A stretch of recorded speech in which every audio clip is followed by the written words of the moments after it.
Breno, vivemos em uma era de muitas cobranças sobre o que é ser homem. Como o seu livro ajuda o leitor a identificar os fantasmas e o que o impedem de ser autêntico? O tema da masculinidade, ele é amplo, ele possui muitas vertentes, muitos entendimentos, e o que impede, eu vou falar da minha própria trajetória, da minha própria experiência, é um tema que por si só ele é evitado por muitas pessoas. Muitas pessoas não querem entrar no cerne do problema, no que realmente acontece.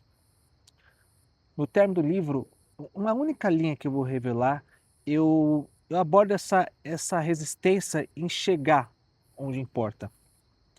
Por quê? Se o cara, um exemplo, ele é muito calmo, ele é muito tranquilo, mais reservado, e ele procura trazer esse tema onde ele busca essa masculinidade, essa virilidade, eu vejo que as pessoas tentam deturpar isso da mente dele, deturpar isso da cabeça dele. Isso, em partes, não é bom, porque se ele está em busca dessa informação, desse conhecimento, é para crescimento próprio. Ele é importante. É claro que outras questões são importantes, sim. O que é paralelo a isso que eu vejo? Respeitar as mulheres, todos esses pontos que nós já sabemos são relevantes. Porém, esse autoconhecimento de buscar a própria masculinidade, a própria virilidade, ele é relevante, ele tem a sua importância. E eu mostro nesse livro como eu me prejudiquei ao negar olhar para esse ponto. Porque muitas vezes as pessoas traziam pontos positivos meus, o que são válidos. Pô, mas você é bacharel. Pô, mas você é escritor. Pô, mas você fez isso. Sim, isso tudo é claro que me acrescenta conhecimento, mas não estava me acrescentando em energia masculina, isso estava refletindo até alguns relacionamentos. Então, o livro ele aborda de uma forma literária e sutil a importância da gente olhar para a situação como ela realmente é. Por que unir os termos fantasma e virilidade? O que morre e o que sobrevive nessa relação?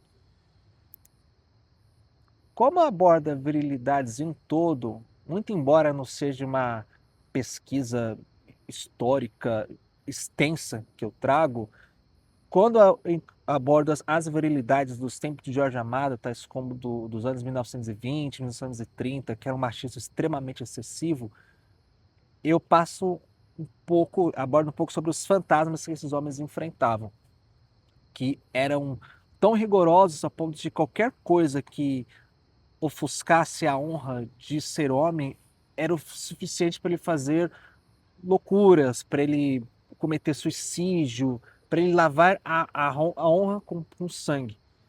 Então há uma unificação entre os dois. Nesse momento eu não vou revelar como eles morrem. Quanto da sua própria jornada de autoconhecimento está presente na reconstrução dos personagens desse primeiro volume? O primeiro volume, praticamente quase toda a minha personalidade está. Porém, como é voltada a um período prévio de 6 a 7 meses, que é quando estavam saindo de uma fase depressiva, e não há o Breno num todo ali. Há uma fase do Breno na obra. E um pouco de pensamentos, de sentimentos que eu enfrentei naquela época, eu depositei no livro. E eu acredito que esses insights vão ajudar outras pessoas, outros homens que estão passando de estações depressivas, e eles vão ver que, assim como eu encontrei meu caminho, eles também podem encontrar o deles. Esse é o início da trilogia Fantasmas e Virilidades. O que podemos esperar da evolução desses temas nos próximos livros? A virilidade dará lugar a, a outra virtude? Eu poderia muito bem responder essa última pergunta, mas não vou responder essa. Eu vou deixar para o leitor buscar no livro, eu tenho ela na ponta da língua. Mas o primeiro volume, ele é mais teórico e ele é o mais assustador de todos. Ele entra na caverna de fato dos fantasmas. O segundo, ele sai dessa caverna e vai para o mar. E desse modo eu tenho me inspirado em muitas obras literárias que se inspiram no mar, entre elas Moby Dick, O Cardume, O Velho Mar, Mar Morto do Jorge Amado, algumas obras da Tamara Klink, do seu pai Amir Klink. E digo que a literatura muito se inspira nela, e não só por isso que eu olho para o mar, mas porque o mar também possui respostas. O segundo volume é um volume de movimento, para que você saia da contemplação das próprias dores, você pare de somente olhar para os próprios fantasmas e que você se movimente através do mar. O mar ele vai te levar a um lugar. Esse é o segundo volume. O terceiro é o nosso objetivo. O objetivo é a transformação, é a presença. Por enquanto, eu não vou trazer mais informações do terceiro livro. Breno, todo autor tem aquele momento de chega, eu preciso escrever sobre isso. Qual foi o momento exato em que a ideia de misturar assombração com masculinidade bateu na sua cabeça? Dia 23 de dezembro de 2025, próximo do Natal, término de ano, tinham acontecido algumas coisas que fizeram com que eu olhasse para dentro de mim. Passei por uma fase bem complicada e esse ponto eu me vi em uma manhã com as mãos trêmulas, com algumas manifestações nos lábios, né, que eu fui tratar, etc., que eram resquícios da ansiedade. A ansiedade estava extremamente presente em mim. E eu vi que eu não queria virar um ano com aqueles fantasmas me perturbando, que não eram poucos. E a escrita foi a libertação. Começar a escrever aquelas páginas e colocar para fora tudo aquilo que eu estava pensando foi a melhor coisa que eu fiz naquele momento. Porque eu precisava simplesmente discorrer, simplesmente escrever, simplesmente colocar para fora. E eu mal posso descrever o alívio que foi no início de fevereiro, quando eu vi que a obra não cabia mais nenhuma linha de criação. Ali cabia somente alguns ajustes editoriais, mas não havia mais nada de novo a ser acrescentado, somente no segundo volume em diante. E eu senti uma alegria imensa quando eu consegui concluir e trazer essa mensagem no primeiro volume sobre fantasmas e virilidades. Escrever sobre desconstrução e virilidade é meio que olhar, é meio que se olhar no espelho sem filtro, né? Teve algum capítulo ou ideia que doeu mais em você na hora de colocar no papel? Teve, obviamente não vou trazer aqui na entrevista, vou deixar isso está no livro, teve um episódio específico sim, que acabou acumulando com outros. Esse episódio ele desencadeou muitos outros que estavam, que eu achava que havia vencido. Entre eles, alguns fantasmas de 8 anos atrás, que eu pensava que havia vencido, pensava que havia exorcizado, mas o miserável do fantasma estava vivo. Eu precisava exorcizá-lo ele de fato e eternamente. Esse episódio que eu não vou revelar, ele fez com que eu olhasse sim para minha pessoa, para o Breno, mas não para o Breno escritor, não para o Breno bacharel em direito, mas para o Breno. E foi esse o momento de encontro, o choque de realidade para escrever. Hoje em dia a gente ouve muito masculinidade tóxica, né? Para todo lado. O seu livro parece querer ir além desse rótulo. O que você acha que a gente está esquecendo de conversar sobre ser homem hoje? Eu, particularmente, uma crítica que eu tenho é que em muitos lugares eu noto uma pressa para encerrar o assunto. É como se fosse um assunto que você não se fala, não menciona, como se fosse um código. É um assunto que não se aborda. É claro que essas palavras, por si só, já causam distinção e cada um vai interpretar de uma forma. Mas eu vi alguns momentos que eu busquei abordar o livro que foi desviado para outros assuntos que não se relacionavam com a obra e que não entravam no tema que eu queria entrar. O que eu escuto sobre masculinidade tóxica? Eu vejo muitos temas, muitos vídeos que criticam a sociedade patriarcal, e é claro que devem fazer isso, porque elas sim têm esse lado tóxico, elas têm aquele seu lado que prejudicou muitos homens, mas o que não é olhado, que é o que eu estou propondo, é uma perspectiva interna. Eu estou propondo nesse livro um olhar psicanalítico das próprias dores, das próprias emoções. Claro, através da literatura, eu uso muita linguagem metafórica, porém é um caminho novo que eu não vi sendo abordado por aí. Talvez entre as linhas terapêuticas se associe um pouco à feminologia, mas como eu disse, não sou da linha psicanalítica, né? Eu abordo um pouco o tema, mas eu sou um autor, sou um escritor. E eu não vejo as pessoas olharem a fundo para o tema, mas de uma forma interna e não só externa. Uma crítica que eu tenho são conclusões a partir de atos isolados. Ah, fulano não fez tal coisa, então ele é ou não é um homem. É pouco para você chegar a uma conclusão. Você precisa de uma análise precisa. Qual é o maior medo que os homens têm de enfrentar esses fantasmas que você cita no livro? É, é medo de ser julgado, medo de descobrir que acreditava numa mentira? Que tipo de, que tipo de fantasma é esse que você está falando?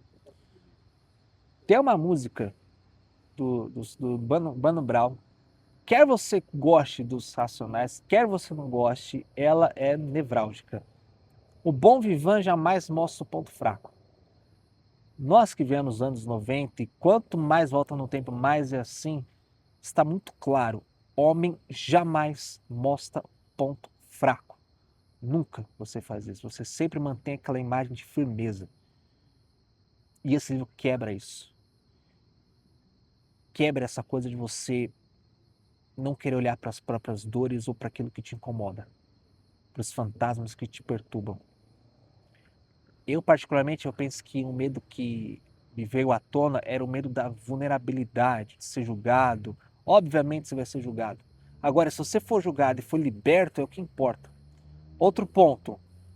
Homem que mostra ou que encara as próprias vulnerabilidades é fraco.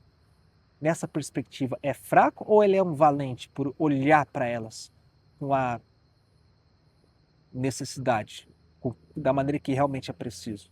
Eu vejo que uma forma dos homens se encontrarem, se reequilibrarem, é através da academia.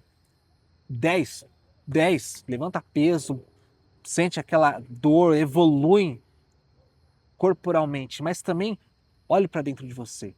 Essa é a mensagem que eu busco trazer. Porque eu trago algumas decisões que nós adiamos, alguns pontos específicos que se precisam ser olhados com calma, claro. Também você não pode pular etapas, você precisa olhar por cada um com calma, mas você precisa olhar, colocar na sua lista ali para algum momento você se resolver. Você fala bastante, né, sobre a pessoa ter controle da própria vida, né? Assim, deixar o fantasma de lado. Mas se a pessoa que está assim no dia a dia, às vezes o cara nem se toca, né?